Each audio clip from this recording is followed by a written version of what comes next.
Early American imprints are a strong area of interest for astute collectors interested in American history, specifically the American Revolution and early American nationhood.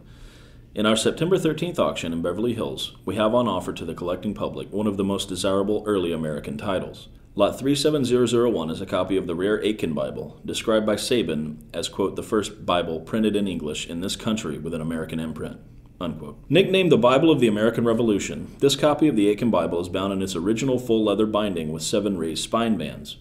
The binding is a bit worn but holding strong. The congressional endorsement at front has 2 areas of loss and some chipping to the edges, but is still an integral and very important part of the book as it represents the one and only time the United States Congress officially endorsed the printing of God's Word. The printed title of the book is The Holy Bible, containing the Old and New Testaments, newly translated out of the original tongues. It is a first edition of the first printing in America of the complete Bible in English, printed by its namesake, Robert Aitken, in Philadelphia in 1782. It is essentially 2 12-mo volumes in one. This copy, as most surviving copies do, lacks the general title page, often missing as it was bound in as a cancel. Also lacking are a partial leaf and whole leaf in the book of Isaiah, a bit less than half of the lower portion of the New Testament title page, and the last 5 leaves of Revelations. This copy is well thumbed and much studied, and a wonderful example of the rarest of American Bibles, of which Wright's census could turn up only 32 copies.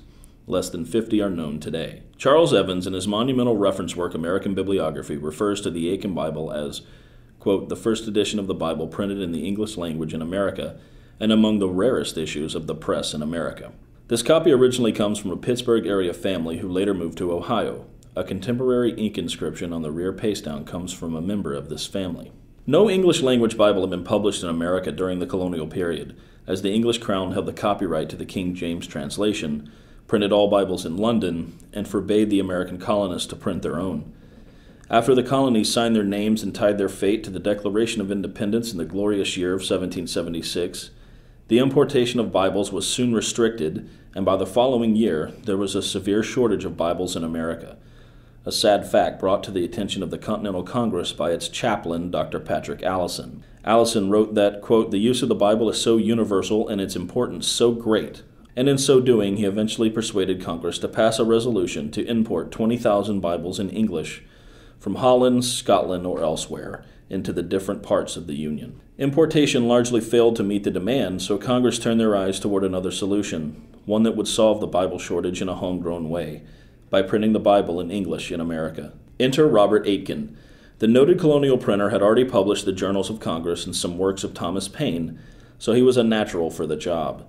In January of 1782, Aitken petitioned Congress for the right to print America's first English Bible, and to inspect the Bible for accuracy upon its completion. A committee was formed, and Aitken gained the blessing of the United States Congress to print the Bible in English, a major statement of independence for the new nation and for its cherished notion of the freedom of religion. The congressional resolution of September 10, 1782, supporting Aitken's effort to print the Bible reads as follows. The United States in Congress assembled highly approved the pious and laudable undertaking of Mr. Aitken as subservient to the interest of religion, as well as an instance of the progress of arts in this country, and being satisfied from the above report of his care and accuracy in the execution of the work, they recommend this edition of the Bible to the inhabitants of the United States, and hereby authorize him to publish this recommendation in the manner he shall think proper. This was a huge step for a nation dedicated to becoming one nation under God. A year after the Bible's release, a pastor in New York suggested to General George Washington that every discharged soldier should be given a copy of the good book.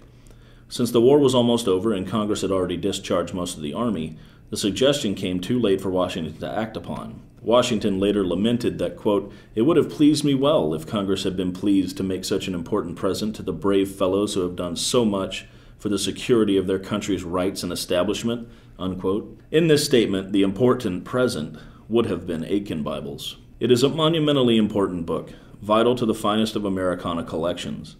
It will lead off our September 13th auction in Beverly Hills as the first lot in the catalog. If you have any questions or further inquiries, please feel free to contact Joe Fay at 214-409-1544 or by email at joef@ha.com. Thanks for viewing this peek inside the marvelous Aitken Bible.